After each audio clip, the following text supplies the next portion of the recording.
नमस्कार, आप देख रहे हैं न्यूज़ वन इंडिया। मैं हूं आपके साथ सृष्टि पांडे। बाहुबली नेता मुख्तार अंसारी की करीबी माने जाने वाला राकेश पांडे उर्फ हनुमान पांडे के एनकाउंटर के बाद में एक बार फिर से सालों पुराना मामला चर्चा में आ चुका है।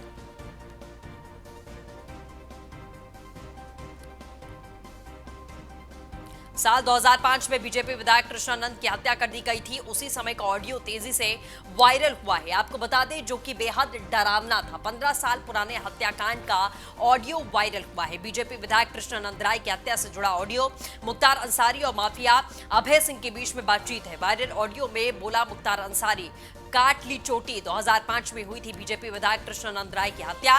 कृष्णानंद राय की हत्या के बाद में काटी गई थी चोटी। बीजेपी विधायक समेत 7 लोगों की हत्या हुई थी। सीबीआई ने इस केस में मुख्तार अंसारी को माना था मुख्य साजिशकर्ता। अफजाल अंसारी, संजीव महेश्वरी, राकेश पांडे और हनुमान पांडे पर आरोप था। बीते दिन मुठभेड़ में ढेर किया गया राकेश पांडे। 1 लाख का इनामी बदमाश था राकेश पांडे और हनुमान। सबूतों के अभाव में मुख्तार अंसारी बरी हो चुका है। राकेश पांडे और हनुमान पांडे का परिवार उठा रहा है एनकाउंटर पर सवाल।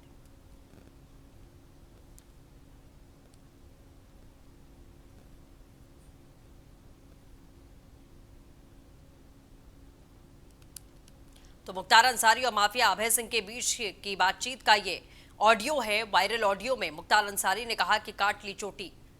सबूतों के अभाव में मुख्तार अंसारी अभी तक बरी है। 2005 में हुई थी बीजेपी विधायक कृष्णानंद राय की हत्या।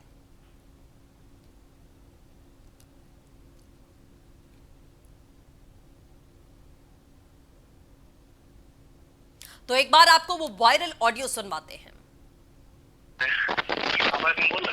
बोले ठाकुर, वो भैया एक तो जमीन नहीं इसमें रिजवान भाई से वहाँ बातचीत की वजह हुई तो सब लोग आए थे नवाब। हाँ, उसमें बीच में मामला बिगड़ गया था। दूसरे लोग गए थे, वो दे दिए। हाँ, थोड़ा बदमाशी किया है, सब छोड़ो अभी। अभी अभी यहाँ पर वो हो गया, पता चला है, हल्ला हो रहा है कि गोली चल रही है मुन्ना बजरंगी और कृष्णानंद राय में। अच्छा, हाँ, ये सुनने में आया। अच्छा, कहाँ पे? कृष्णानंद राय के गांव पर दोनों तरफ से मुकाबला चल रहा। हाँ हाँ हाँ, बराबर गोली चल रही है। हाँ, ये तरफा। जय श्री राम। अच्छा, ओके। हेलो। हाँ हाँ हाँ, काट ली। ठीक है, मुट्ठी में। ठीक है ठीक है, रख रहे बात होगी।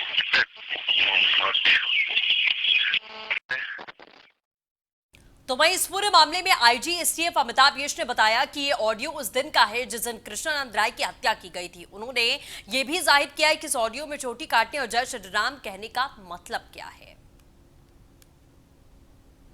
यह वार्ता मुख्तार अंसारी और अभय सिंह के बीच में है।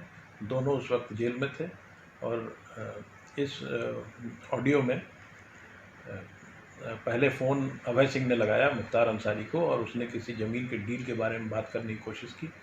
मुख्तार अंसारी ने इस पूरी बात को साइडलाइन कर दिया और अभय सिंह को बताया कि इस समय मुन्ना बजरंगी और कृष्णानंद राय में गोली चल रही है। इस पर अभय सिंह ने पूछा कि गोली बराबर चल रही है या एक तरफा। मुख्तार अंसारी ने एक कटाक्ष के रूप में अथवा अहंकार के रूप में जय श्री राम कहा। इस इशारे को अभय सिंह तत्काल समझ गया और उसने वार्ता को क्लोज किया। लेकिन उसके बाद मुख्तार अंसारी ने कहा, काट लिहिन मुट्ठी में। ये जो जिक्र है ये कृष्णानंद राय जी चोटी रखते थे और उनकी हत्या के बाद राकेश पांडे ने उनकी चोटी को काट लिया था और मुख्तार अंसारी को दिया था। इसी के बारे में मुख्तार अंसारी जिक्र कर रहा है। ये हनुमान बताते इनके साथ जेल में रहा था और क्या रोल रहे थे? जी हाँ, हनुमान उर्फ राकेश पांडे मुख्तार अंसारी के साथ जेल में था इसी घटना में। और इस पर और हनुमान पांडे मुख्तार अंसारी की सेवा में लगा रहता था। क्योंकि राकेश पांडे भोजन बहुत अधिक मात्रा में करता था, इसलिए मुख्तार अंसारी ने राकेश पांडे का नाम हनुमान रख दिया था। ये भी एक कटाक्ष ही था, लेकिन अपने शूटरों को मुख्तार इसी तरह ट्रीट किया करता। तो कृष्णानंद राय हत्याकांड के बारे में आपको कुछ जानकारी हम देने की कोशिश करते हैं। आपको बता दें 29 नवंबर 2005 को दिन दहाड़े हुई थी कृष्णानंद राय की हत्या। बीजेपी विधायक के काफिले को घेरकर करीब 400 राउंड फायरिंग की गई थी। इस हमले में बीजेपी विधायक कृष्णानंद समेत 7 लोगों की हत्या हुई थी। कृष्णानंद राय के शव से निकली थी 21 गोलियां। राकेश पांडे भी बीजेपी विधायक पर किए गए हमले में शामिल था। कृष्णानंद राय की हत्या के बाद में चोटी काटी गई थी, जिसका ऑडियो अभी हमने आपको सुनाया है कि बातचीत के दौरान किस तरीके से चोटी काटने का जिक्र इस ऑडियो में किया गया था।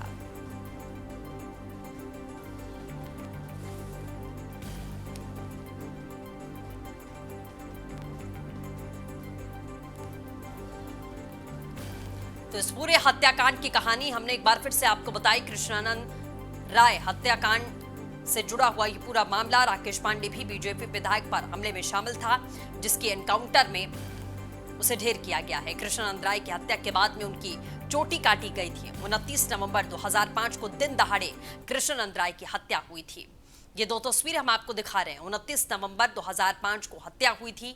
कृष्णानंद राय समेत 7 लोगों की हत्या की गई थी। 400 राउंड फायरिंग लगाई गई थी। 21 गोलियां कृष्णानंद राय के शरीर से निकाली गई थी। सबूतों के अभाव के चलते सीबीआई कोर्ट ने मुख्तार अंसारी को बरी कर दिया था, लेकिन आपको बता दें मुख्तार अंसारी पर ही मुख्य साजिशकर्ता होने का आरोप अभी तक है, लेकिन कोई सबूत उनके खिलाफ में नहीं मिले थे, इसीलिए सीबीआई कोर्ट ने उन्हें बरी कर दिया था। News one India executive editor Avnish Vidyarthi हमारे साथ अपडेट के साथ जुड़ चुके हैं। अवनीश जी, ये पूरा मामला बहुत सही तरीके से आप समझते हैं, जिस तरीके से अभी ऑडियो वायरल हो रहा है, सबूतों के अभाव के चक्कर में मुख्तार अंसारी को छोड़ भी दिया गया था, क्या कुछ मायने निकाले जाएं इसके? देखिए, सबूतों के अभाव में जरूर मुख्तार अंसारी और कई सारे लोग इस मामले में बरी हुए। हालांकि इस मामले में उत्तर प्रदेश की सरकार ने भी और जो विधायक थे स्वर्गीय कृष्णानंद राय, उनकी पत्नी जो वर्तमान में बीजेपी की विधायक है अलका राय, उनकी ओर से दिल्ली हाई कोर्ट में अपील की गई थी, क्योंकि इस मामले की सुनवाई भी दिल्ली में हो रही थी। जिस तरीके की राजनीतिक परिस्थितियां थी और उसके बाद फिर जिस तरीके से राजनीति में अपराध का बोलबाला था उस दौर में, और उस दौर से आगे बढ़ते हुए जैसे जैसे सिलसिला आगे बढ़ा, सब लोग जानते हैं कि मुन्ना बजरंगी जो इस पूरे मामले का मुख्य शूटर था, जो मुख्तार अंसारी का बहुत करीबी माना जाता था, उसकी हत्या जेल के अंदर हो गई थी। इसके अलावा संजीव महेश्वरी जो इस मामले में मुख्य आरोपी है, वो इस वक्त जेल में ही बंद है दूसरे अन्य मामलों में। इसके अलावा जो राकेश पांडे था, जिसकी भूमिका को लेकर के बार बार कल उसके परिजनों ने भी सवाल उठाया एनकाउंटर पर, और उसके बाद फिर कुछ विपक्षी दलों के भी नेताओं ने इस पूरे मुद्दे को गरमाने की कोशिश की। तो इस मुद्दे पर ही एसटीएफ ने अपना पक्ष रखा था और ये बताने की कोशिश की थी कैसे राकेश पांडे और हनुमान जो है वो मुख्तार अंसारी और इस पूरे जो पूरा नेक्सस था इससे एसोसिएटेड था, और कितना करीब था वो, खासतौर पर कृष्णानंद राय हत्याकांड के मामले को लेकर के अगर आप उसको जोड़ें तो। लेकिन ये जो पूरा घटनाक्रम रहा और ये जो ऑडियो है, ये ऑडियो नाकाफी साबित हुआ इस पूरे मामले के ट्रायल में जो है मुख्तार अंसारी और उसके साथियों को सजा दिलवाने में, और खासतौर पर जो तमाम सारे गवाह थे वो हॉस्टाइल हो गए। यही सबसे बड़ी चीज है जो बार बार क्रिमिनल जस्टिस सिस्टम को लेकर के सवाल उठाती है, और जो हमारी इन्वेस्टिगेटिव एजेंसियां हैं उनको लेकर के सवाल उठाती हैं। अब उत्तर प्रदेश सरकार ने इस पूरे मामले में दोबारा पैरवी की है। अदालत में इस मामले की सुनवाई लगातार चल रही है। उम्मीद है कि जल्दी शायद ये जो आरोपी थे इस पूरे मामले के, उनको इस मामले में सजा हो पाएगी।